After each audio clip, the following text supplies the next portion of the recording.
nós vamos voltar a esse assunto já. Eu me separei há cerca de 4 anos, tendo um filho na ocasião com 3 anos de idade, e a separação não foi muito amigável.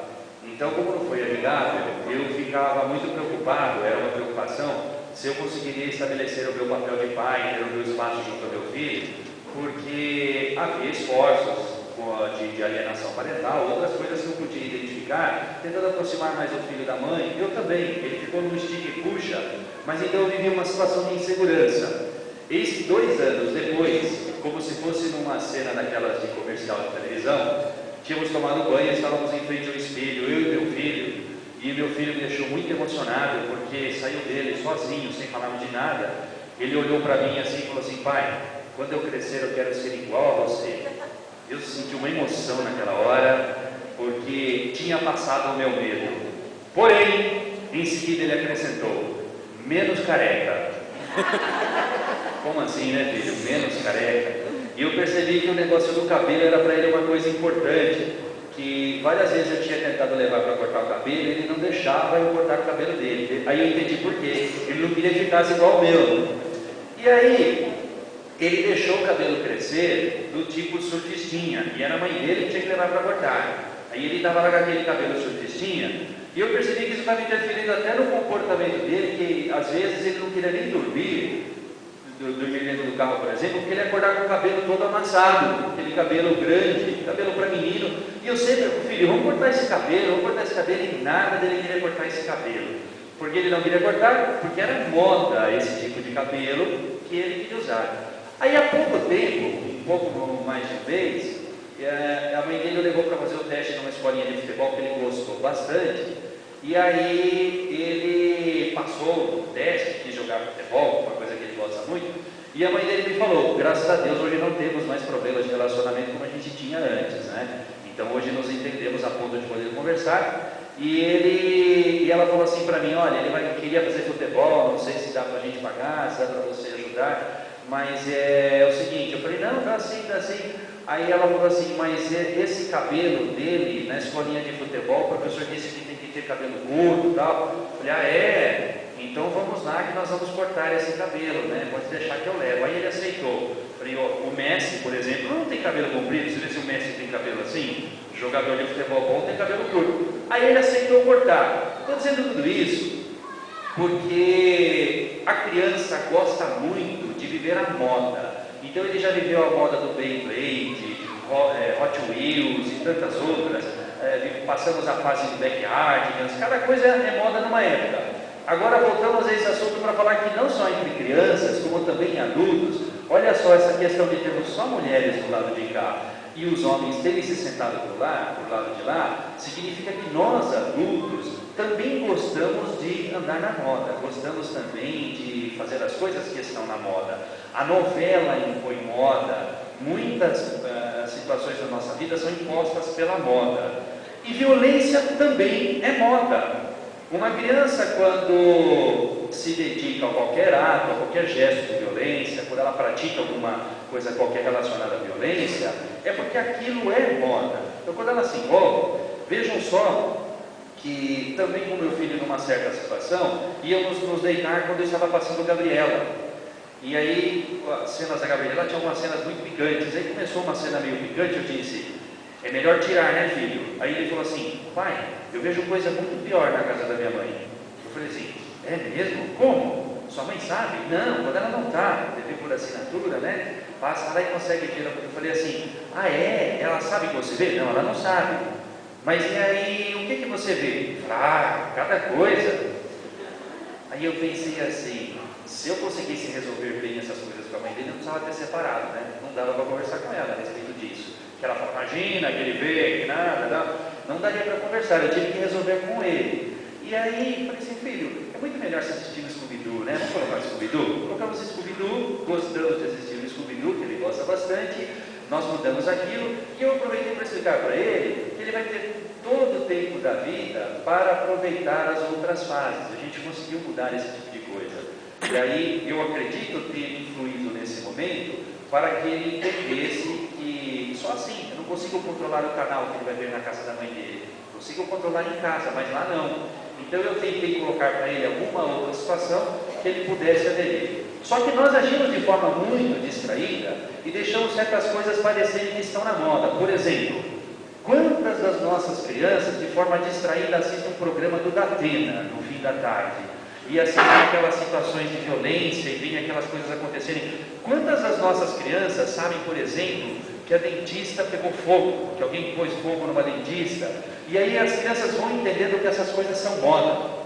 A gente precisa mudar a moda, porque se a gente muda a moda, a criança adere. Mas ainda mais situações que eu descrevi aqui, há tantas situações de desprezo presenciadas pelas crianças. Eu vejo uma coisa muito curiosa no nosso país, que rinha de galo, ela é proibida, né? Proibido. Se fizerem rinha de galo, as pessoas podem ir presa, colocar um galo para brigar com outro. Mas não é proibido colocar um homem para brigar com o outro, que são aquelas lutas que tem agora do UFC, MMA, né? E aí aquilo ganha expressão, repercussão, a gente assiste, torce, deixa dentro de casa e aquilo vira moda. E de repente bater no outro é uma coisa também muito natural, né? A gente vê cenas sensuais como essa que eu descrevi da novela, a gente deixa passar, mas a gente tem que lutar para que todo tipo de violência fique longe das crianças. Nós todos que estamos aqui, estamos envolvidos, os que estão nas escolas, ou os pais, ou toda a sociedade, por exemplo, na qualidade da merenda. Nós não compramos em Juquitiba uma merenda de má qualidade, mas não somos responsáveis sozinhos pela qualidade da merenda. Então, cada pai, cada professor, cada diretor que está lá junto da merenda que chegou, precisa contribuir para a criança, para que a criança não sinta essa violência que é receber uma merenda de má qualidade. Somos todos fiscais e compramos todos juntos, estamos todos juntos nesse processo. As situações de corrupção representam situações muito degradantes de violência contra a criança. Olha que coisa curiosa, o governo do estado agora está investindo R$ 1.300 por mês para recuperar uma pessoa que chegou ao crack. Provavelmente começou a fazer isso quando era criança. Eu distribuo sopa lá na Cracolândia uma vez por mês e vejo lá muitos jovens, é uma coisa muito triste ver quantos jovens estão lá. E aí chegam jovens, tornam-se zumbis lá naquela situação, mal conseguem tomar a sopa que a gente serve lá para eles, muito perto da morte. A chance dessas pessoas se recuperarem com R$ 1.300 por mês é pequena demais. Mas por que esses R$ 1.300 numa ação corretiva não é melhor investido numa ação preventiva? R$ 1.300 por mês, para evitar que essas pessoas possam terminar lá desse jeito? Não, vai gastar lá no final numa ação corretiva, que é mais ou menos como destacou o Pedro Ângelo também, o que se pretende agora aprender crianças. Então assim, se não houve um esforço agora que foi eficaz para evitar que essa criança chegasse à criminalidade, agora é solução prender e matricular na faculdade do crime, que é ficar dentro de um sistema penitenciário que mais vai ensinar outros crimes do que recuperá-la para a sociedade. É assim, risca, some com ela, que é melhor do que eu ficar assistindo a tudo isso que eu mesmo sou responsável. Porque a corrupção é um gesto de total irresponsabilidade de uma pessoa que tira um dinheiro que não é seu de direito e que tirou dessas coisas, que quando a violência explode, ela pode ter nascido de um dinheiro muito mal empregado e desviado para outras finalidades que não podia ser desviado. Estudar junto com as crianças é uma maneira de criar uma moda de que estudar vale a pena. A gente sabe que muitos pais não puderam estudar muito, mas não é hora de estudar agora, de mostrar para a criança o valor que tem. Vimos a descrição da cartilha que foi rasgada. Será que a cartilha, ao ser rasgada, é um bom exemplo? Claro que não é, mas estudar junto sim. Então, parar na faixa de pedestre, eu vivo arrumando atrito na rua por causa disso. Para mim, Juquitiba é uma cidade turística, onde parar na faixa de pedestre deveria ser obrigatório, como é em todo o país, mas onde não se respeita como se deveria. Então a cidade turística, ela é conhecida por gentilezas como essa, e a gente deixa de fazer isso na frente de uma criança, a gente deu um exemplo ruim. E a gente faz na frente de uma criança, o exemplo fica guardado por muito tempo. A gente precisa estimular muito mais as fantasias, muito mais Coelhinho da Páscoa, muito mais Natal. E para encerrar essa fala, antes de passar 2 recados, eu vou contar a história de uma mulher que eu conheço muito bem essa mulher. Ela, com 17 anos de idade, viu-se grávida pela segunda vez. E aí, grávida pela segunda vez, ou seja, já teria o segundo filho, casou-se só por causa da primeira gravidez. Quando ela ficou grávida, conta ela viu-se com 2 bebês. Ela nem se deu conta naquele momento que um já teria crescido, mas que viria o outro, que só nasceria depois. Então ela imaginou 2 bebês, como é que vão cuidar de 2 bebês?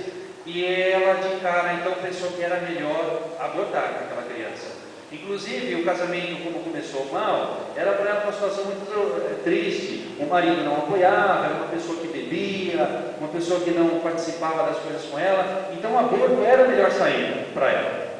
Algumas pessoas logo recomendaram os lugares onde ela podia fazer. Ela decidiu que faria esse aborto, mas ela, tendo refletido a respeito do que faria, teve a coragem de enfrentar essa situação e ter esse filho. E aí ela não fez o aborto. Essa mulher que eu conheço muito bem é a minha mãe, e essa pessoa que ela não abortou sou eu. E se ela tivesse abortado, essa história é real, eu não estaria hoje aqui. Então veja, como é que eu posso ser a favor do aborto só se eu fosse contra mim? E eu contei essa história uma vez num curso que tinha sequência.